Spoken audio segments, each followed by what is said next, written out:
자, 오늘은 다시 일어나라라는 제목으로 은혜를 나누겠습니다. 다시 일어나라. 펠리컨이라는 새가 있습니다. 펠리컨. 바로 이런 새인데요. 이런 모습이죠. 이 새는 부리 아래에 주머니가 달려 있다고 해요. 이 주머니는 펠리컨의 위가 담을 수 있는 양에 무려 3배나 더 담을 수 있다고 합니다. 펠리컨의 주머니는 먹이를 잡을 때 쓸 뿐만 아니라 새끼들에게 먹이를 줄 때도 사용한다고 해요.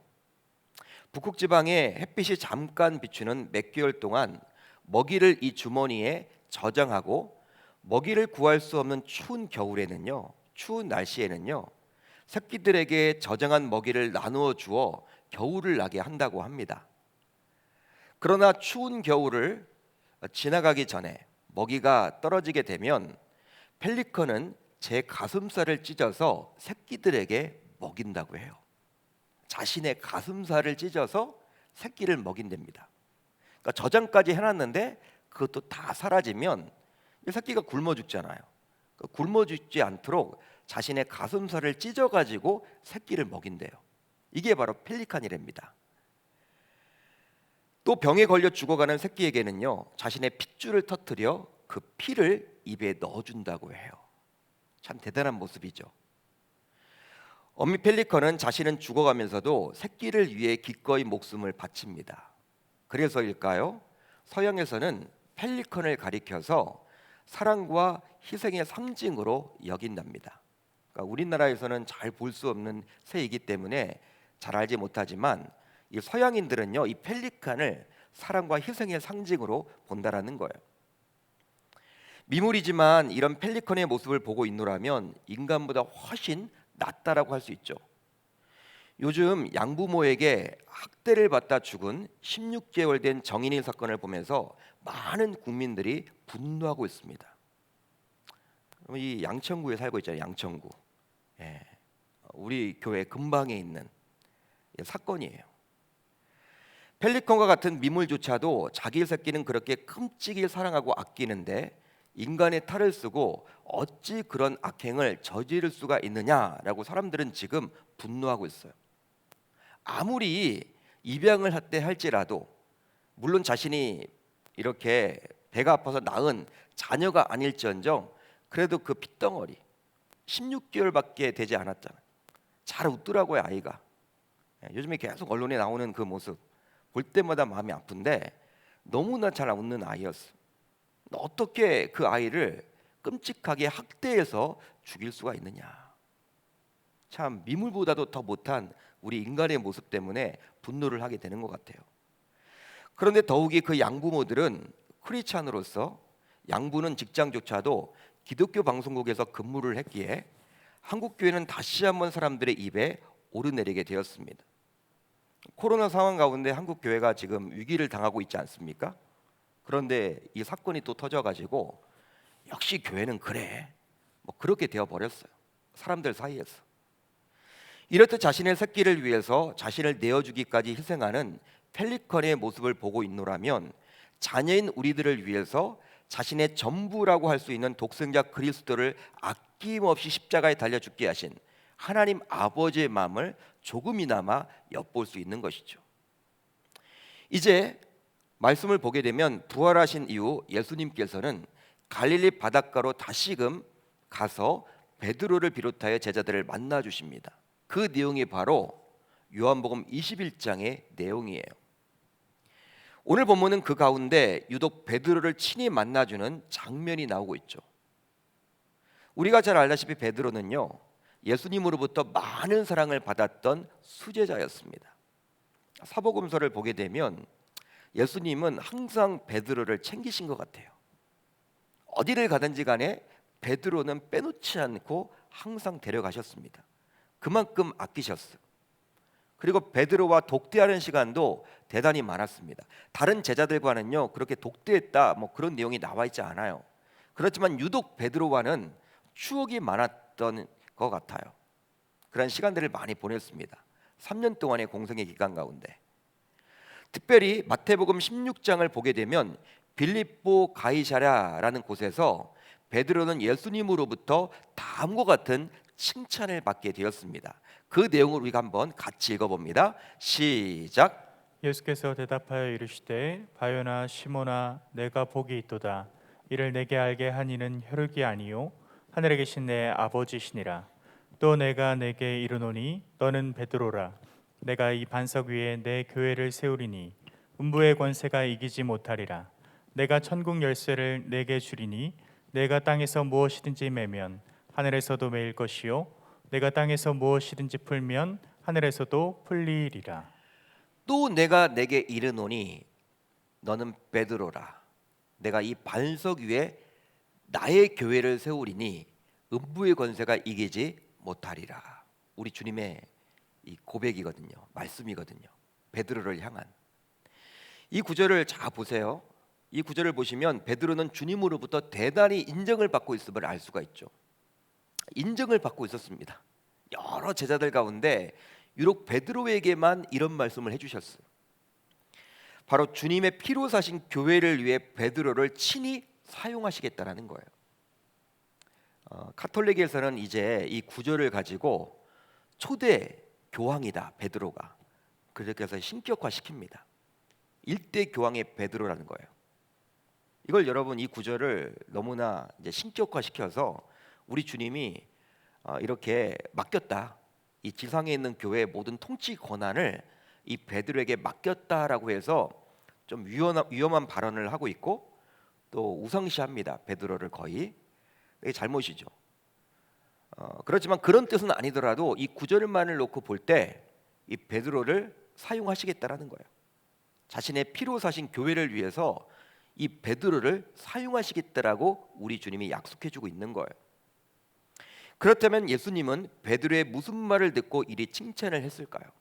대단한 칭찬 아닙니까? 감동적인 칭찬 아닙니까? 바로 베드로에게서 주는 그리스도시요 살아계신 하나님의 아들이십니다. 이런 고백을 듣고 난 다음에 우리 주님이 너무나 감동한 나머지, 너무나 기쁜 나머지 이렇게 축복해주고 있는 거예요. 이렇게 칭찬해주고 있는 것이죠. 이런 환상적인 칭찬을 주님으로부터 받았기에 그 후 베드로의 삶을 보게 되면 항상 자신감이 넘쳐났습니다. 마태복음 16장 이후의 삶을 보게 되면요, 베드로는 항상 적극적으로 변모하고 있어요. 어떤 일을 생각할 때에도, 어떤 일을 할 때에도 대단히 진취적이고 자신감이 넘치는 그 모습이 보여집니다. 아마 주님으로부터 이런 칭찬을 받았기 때문에 그리 한 것 같아요. 그래서일까요? 예수님이 잡히시던 전날 밤 제자들에게 너희들이 모두 나를 버릴 것이다 라고 하자 베드로는 유독 다음과 같이 다짐까지 하죠. 모두 주를 버릴지라도 나는 결코 버리지 않겠나이다. 주님, 여기에 있는 모든 제자들이 당신을 버릴지언정 나는 당신을 결코 버리지 않겠습니다. 이런 위대한 고백까지 하는 거예요. 자신감이 넘쳤던 것 같아요. 아마 베드로는 내가 그래도 이렇게 주님으로부터 칭찬까지 받았는데 내가 우리 주님의 호위무사가 되어서 끝까지 내가 지켜드릴 거야. 이런 여러분 아마 자신감이 넘쳐서 이런 말을 했던 것 같아요. 그렇지만 결과적으로 닭이 울기 전에 3번씩이나 부인할 것이라는 우리 주님의 예언대로 베드로는 주님이 끌려가게 되자 3번씩이나 주님을 모른다라고 부인해버립니다. 배반해버리죠. 즉 지난 3년 동안 제자 공동체 회개 역할을 감당했던 가룟 유다가 은 30의 주님을 파는 행동으로 주님을 부인하고 배신했다면, 수제자였던 베드로는 말로써 3번씩이나 주님을 배반하고 부인했다고 볼 수 있습니다. 이 가룟 유다와 같은 급이 된 거예요. 가룟 유다는 은 30의 직접 행동으로 예수님을 팔았죠. 반면에 이 베드로는요 말로써 3번 부인을 하게 된 거예요. 배신을 하게 된 것이죠. 쉽게 말하면 베드로의 주님을 향한 신앙 고백은 상황에 따라 바뀌어지게 되었습니다. 바뀌어지게 된 거예요. 즉 주는 그리스도시요 살아계신 하나님의 아들이란 고백에서 모두가 주님을 버릴지라도 나는 결코 버리지 않겠다라는 고백으로, 또 나는 그 사람을 알지 못합니다라는 고백으로 바뀌어지게 되었다라는 거예요. 고백이 여러분 바뀌어집니다. 이 복음서를 보게 되면 이 베드로의 고백이 바뀌어지게 된다라는 거예요. 주는 그리스도시요 살아계신 하나님의 아들입니다. 다른 사람들이 다 주님을 버릴지언정 나는 주님을 결코 버리지 않겠습니다. 주님의 호위무사가 되겠습니다. 이런 고백에서 나는 그분을 알지 못해요. 알지 못해요. 알지 못해요. 3번으로 이렇게 부인하죠. 이것을 통해서 우리는 무엇을 생각해 볼 수 있을까요? 뭘 생각해 볼 수 있습니까? 바로 사람의 고백이란 자신이 처한 상황에 따라 변할 수도 있다라는 거예요. 자신이 만나는 상황에 따라서 자신이 했던 고백조차도 변화될 수 있다는 거예요. 왜? 사람은 한계가 있기 때문에, 유한하기 때문에, 교성을 가지고 있기 때문에 한번 내뱉은 말도 이게 어떤 상황에 처하게 되면, 상황이 바뀌어지게 되면 그게 바뀌어지게 된다는 거예요. 우리는 종종 정치인들을 바라보면서도 여당일 때의 모습과 야당일 때의 모습이 달라졌음에 실망합니다. 야, 정치꾼들이다. 여당일 때 그런 말을 해놓고 어떻게 야당이 되었다고 쏙 이런 말을 하느냐. 야당일 때는 이런 말을 해놓고 여당이 되더니 어떻게 그렇게 행동으로 옮기지도 않고 그 약속을 어떻게 다 지키지도 않느냐. 즉 여당일 때 했던 말을 야당이 되었다고 뒤집어 버리고 또 야당 시절에 했던 말을 여당이 되었다고 뒤집어 버리는 것을 보면서 정치권에 대한 실망을 넘어서 분노할 때가 많죠. 그렇지만 사람이란 게 본래 그런 거예요. 분노하지 마세요, 여러분. 사람이란 게 본래 그런 겁니다. 주님과 3년 동안이나 동고동락했던 베드로조차도 그리 고백이 바뀌었는데 일반 사람들의 말이라고 변하지 않겠습니까? 정치인들 여러분 기대할 필요가 없는 거예요. 이 베드로의 말조차도 변화가 되었었는데, 바뀌게 되었는데 정치인들은 여러분 그럴 수밖에 없는 거예요. 예수님께서는 금요일에 돌아가시고 주일에 부활을 하셨어요. 그렇기 때문에 우리는 지금 주일 성수를 하는 것입니다. 부활이 너무나 중요하기 때문에. 본래 구약에서 안식일은요 지금의 토요일이에요. 토요일 개념입니다.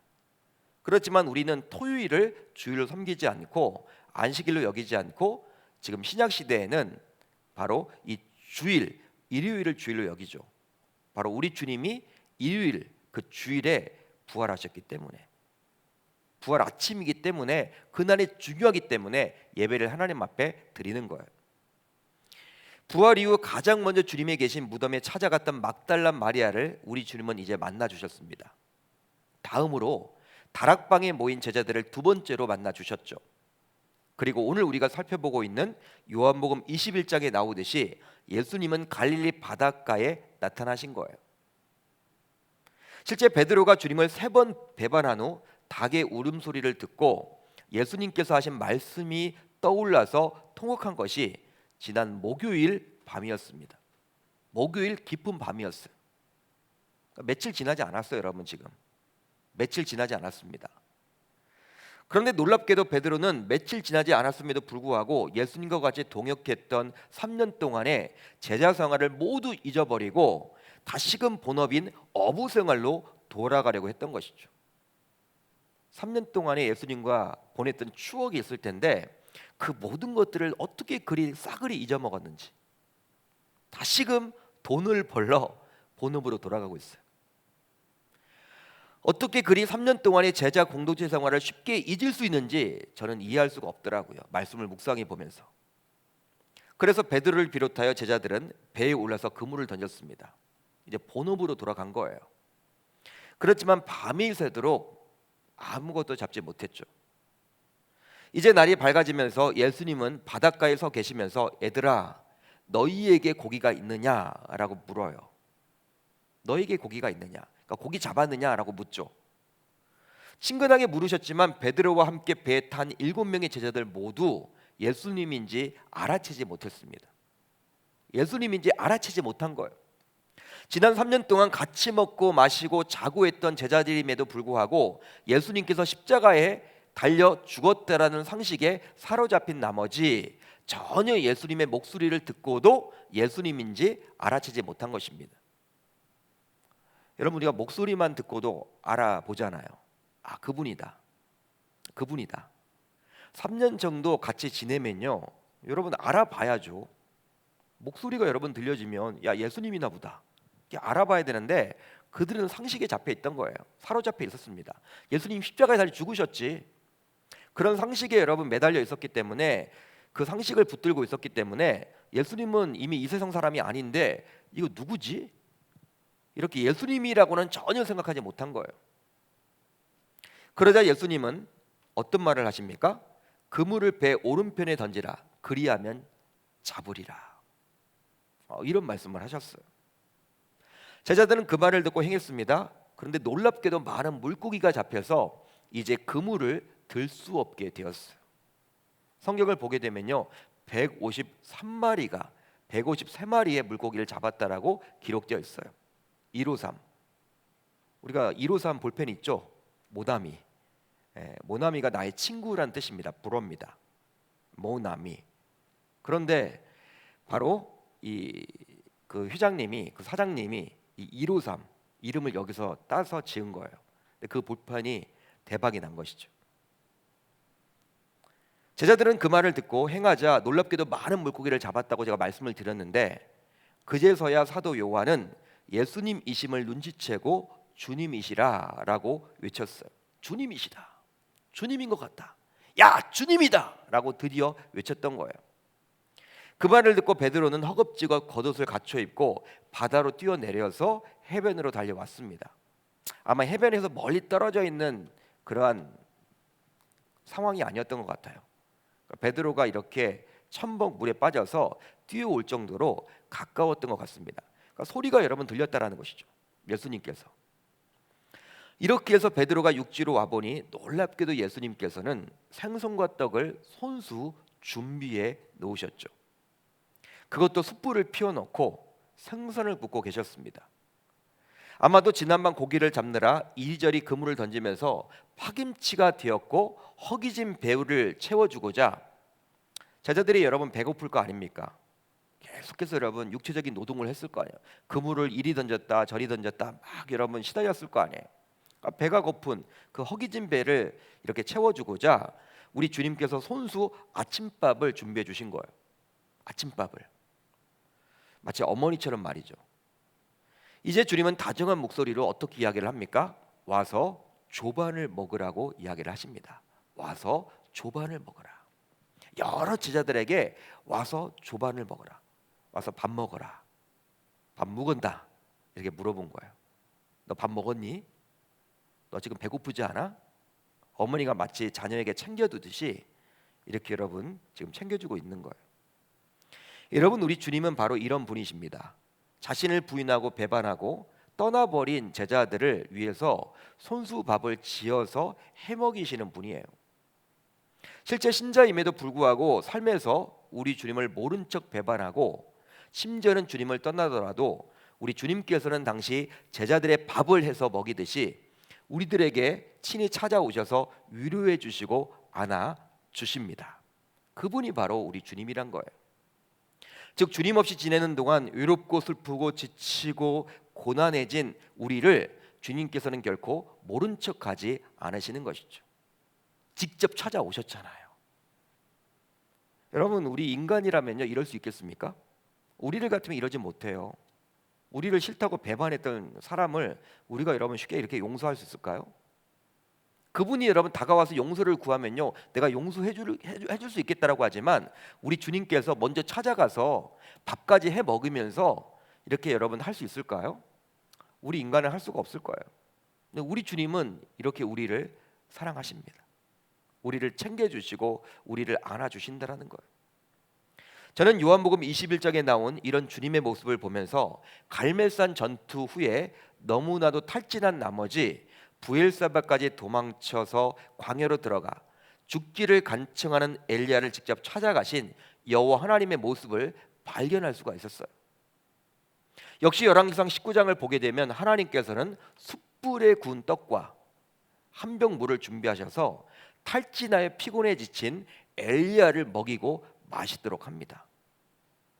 구약에서도 자신의 종을 먹이실 때 숯불에 구운 떡을 우리 주님이 친히 준비해 주셨죠.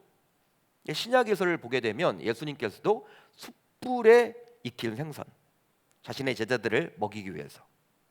우리 주님은 숯불을 참 좋아하시는 것 같아요. 숯불 숯불에다가 여러분 이렇게 해 먹는 걸 좋아하는 것 같아.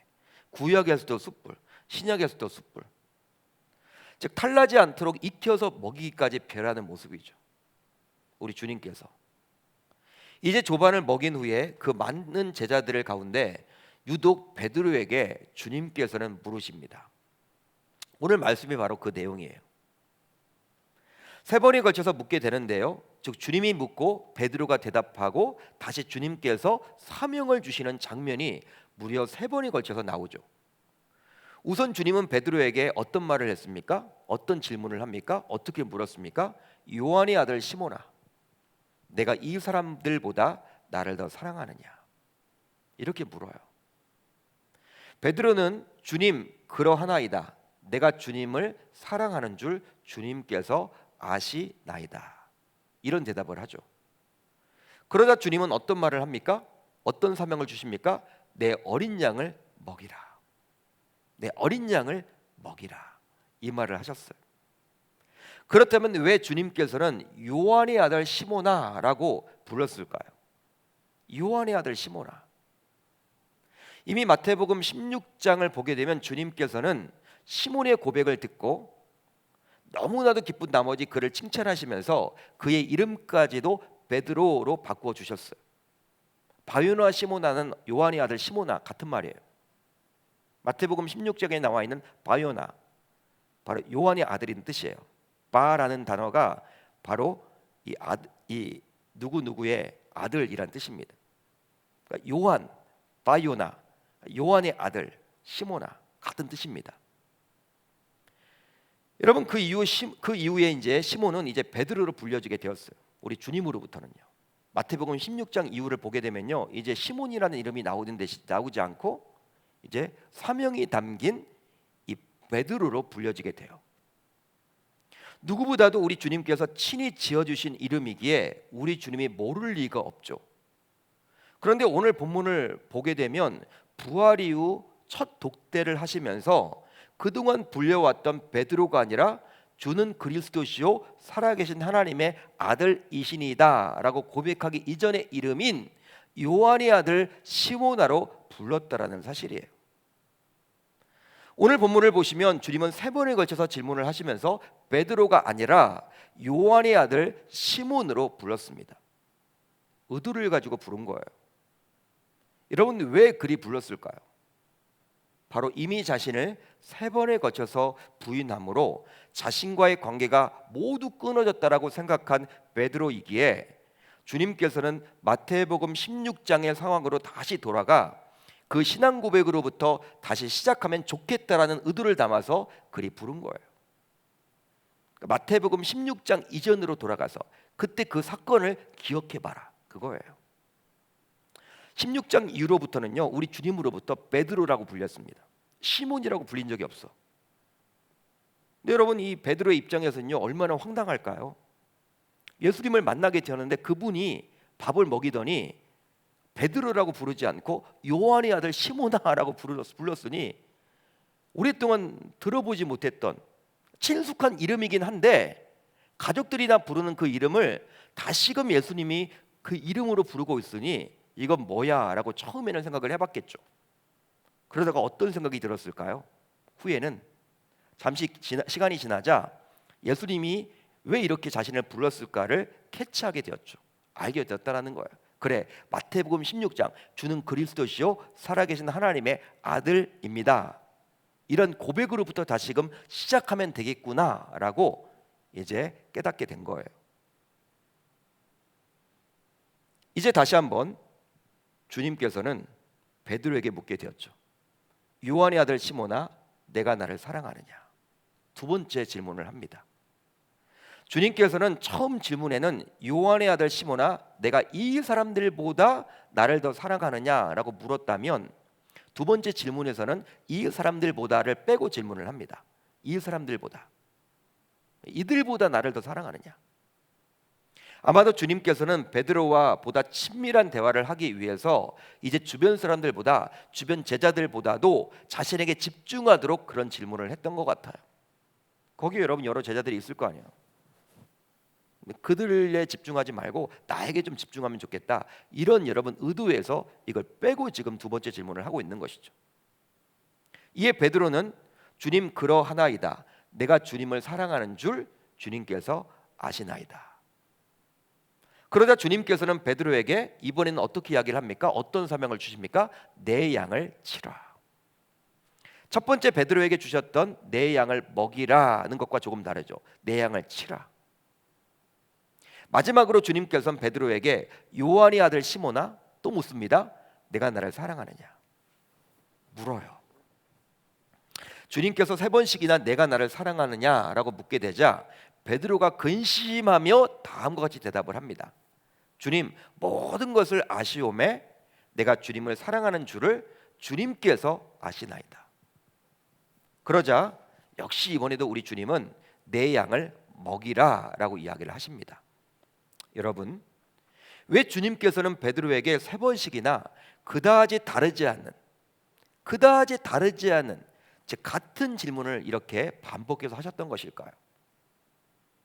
바로 세 번씩이나 주님을 부인하고 배반한 베드로의 입장에서는 감히 주님을 향해 사랑의 고백을 할 수 없었기에 우리 주님께서 다시금 베드로에게 기회를 주고자 한 것이죠.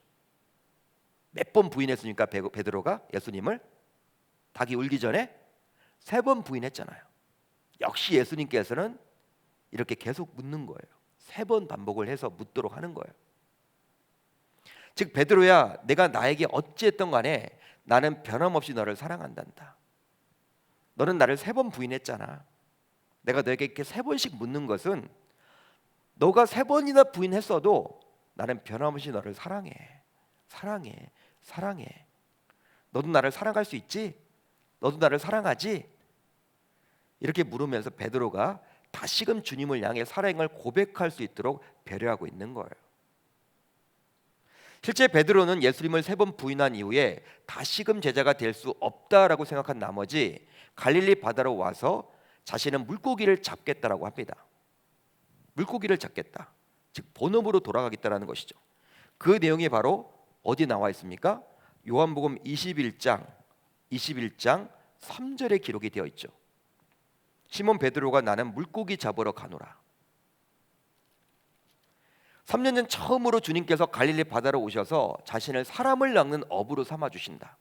그러니까 물고기를 낚는 어부에서 3년 전에 사람을 낚는 어부로 삼아 주시겠다고 해서 주님을 따랐던 인생이 바로 베드로의 인생이었어요.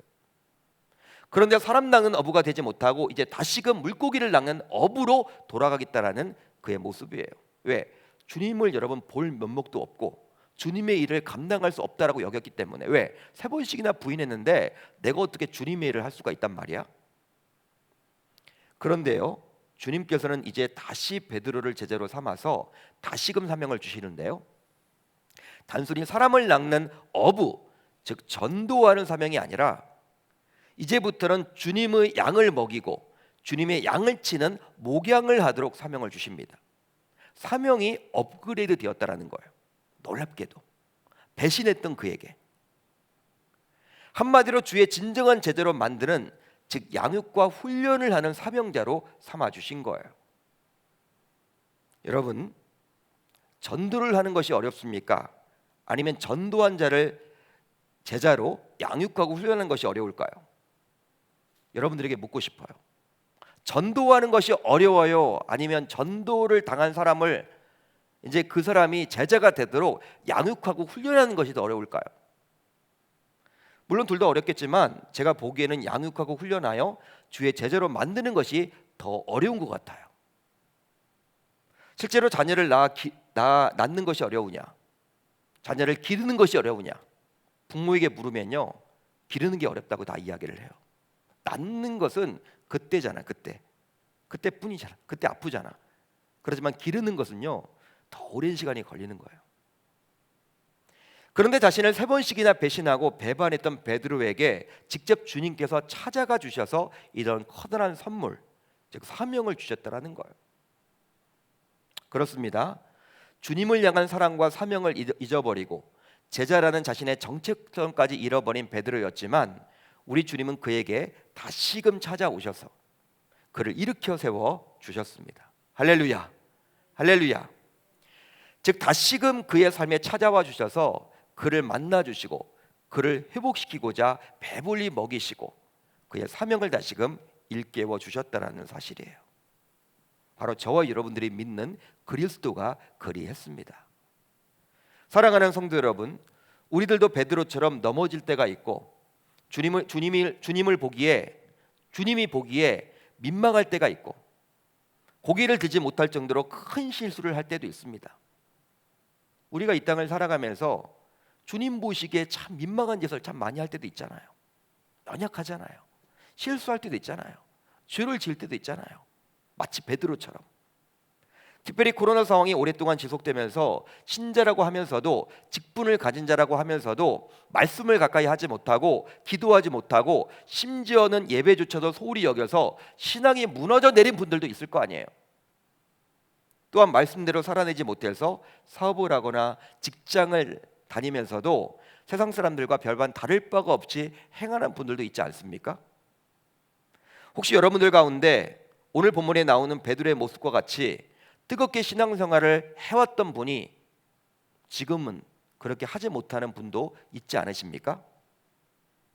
그렇지만 분명한 것은 그런 우리에게도 우리 주님께서는 찾아오셔서 위로하시고 새로운 힘을 불러 일으켜 주시고 또 새로운 사명을 주신다라는 사실입니다. 마치 베드로에게 찾아오셔서 그리하셨듯이 말이죠. 따라서 새해를 맞아 우리 모두 주님과 다시 한번 일어날 수 있기를 우리 주님의 이름으로 축원합니다. 새해를 맞이해서 여러분, 저와 여러분들 모두 우리 주님과 함께 일어나시면 좋겠어요. 여러분, 실패한 것이 문제가 되지는 않아요. 오로지 그 실패에서 헤어나오지 못하면 그때 문제가 되는 것이죠. 그 실패에서 빨리 나올 수 있도록 해달라고 우리 주님은 지금도 우리들에게 손을 내밀어 주십니다.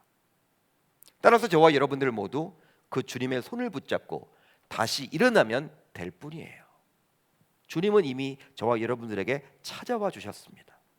우리의 마음속에서 지금 문을 두드리고 계세요. 그 주님의 손만 붙들고 나아간다면 우리는 베드로처럼 다시 한번 일어나게 되리라 저는 믿어요. 이제 다음의 말씀을 소개하며 말씀을 마치겠습니다. 대적 의인은 7번 넘어질지라도 다시 일어나려니와. 7이란 숫자는 완전수입니다. 그냥 숫자적으로 7번이 아니라 우리가 실패를 경험하더라도, 어떤 실패를 경험하더라도, 수백 번, 수만 번, 수천 번 실패를 경험하더라도 다시 일어나려니와 악인은 재앙으로 말미암아 엎드러지느니라. 아멘. 저와 여러분들은 하나님의 자녀예요. 의인입니다. 우리 주님께서 의롭다라고 칭해 주셨어요. 그렇기 때문에 7번이 뭡니까? 7만 번 넘어지더라도 저와 여러분들은 다시 일어날 수가 있다는 사실이에요. 우리 스스로 일어나기가 힘들기 때문에 우리 주님께서는 이미 마음속에서 문을 두드리고 계십니다. 우리의 손을 잡아 주려고 대기하고 계세요. 그분의 손만 붙들고 나아간다면 우리는 베드로처럼 다시 한번 일어나서 사명자로서 그 사명을 감당하게 되리라 저는 믿어요. 새해를 맞아 주님의 손을 붙잡고 다시금 벌떡 모두 일어날 수 있기를 우리 주님의 이름으로 축원합니다. 축원합니다.